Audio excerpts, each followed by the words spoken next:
Now listen carefully and answer questions 31 to 40.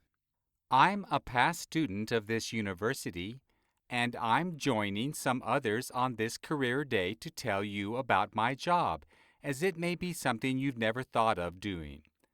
I'm a patent attorney. Some of you probably know what that is, but for those of you that don't, I'll explain. If someone has a new idea or invention, they can ask for a patent. It gives the owner the right to stop other people from using that invention. A patent is granted by the government to inventors, or more usually these days to a company. It is for a certain time period, usually a maximum of 20 years. So during that period, that idea or invention cannot be claimed to have been invented by someone else. The likelihood of getting a patent is dependent on whether the invention is original or not. This is the crucial factor. It will be looked at by a patent examiner, and my job is to convince the examiner that the invention is not just an adjustment to something which already exists. In order to get the patent, we need to produce a full description of the invention. It's really important to get the details right. Most of you are scientists, and the basic requirement of the job is a solid academic background. Often people have studied chemistry or, alternatively, engineering. Because of the nature of the work, this is a crucial starting point. You need to be able to understand how the inventions have come about. On top of that, employers are looking for particular kinds of people. They want employees who have excellent communication skills. So you can talk to inventors in terms that they can understand and also ask the right questions. These aren't necessarily skills you're taught at university.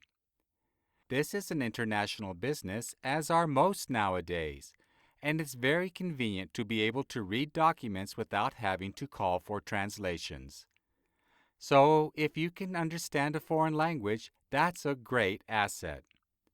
You might think it sounds a bit boring from what I've said, but it really isn't. There are lots of advantages to the job. It's extremely interesting for a start. For example, I feel I use a range of expertise. I'm not just a scientist, not just a lawyer, but a mixture of the two.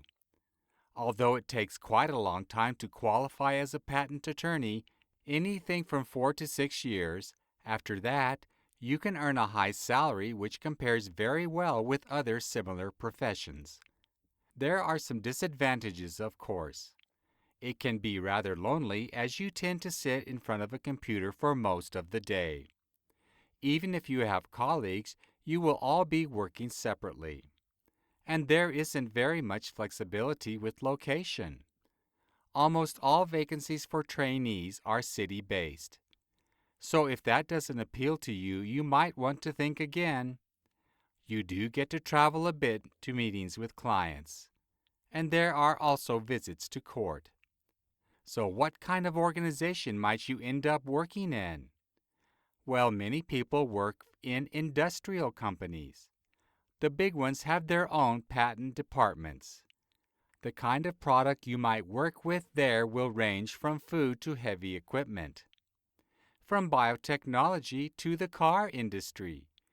Basically, any organization where significant time and money is put into research and development to get ahead of the market. There are also many private practices, and some of these will have areas of special interest. Finally, it's possible to get a job in various government offices. In those departments, you'll probably be looking at applications for patents and making decisions about them. I really love my job, so I hope I've persuaded a few of you that it's worth thinking about. If anyone wants to come and ask questions, I'm happy to answer them.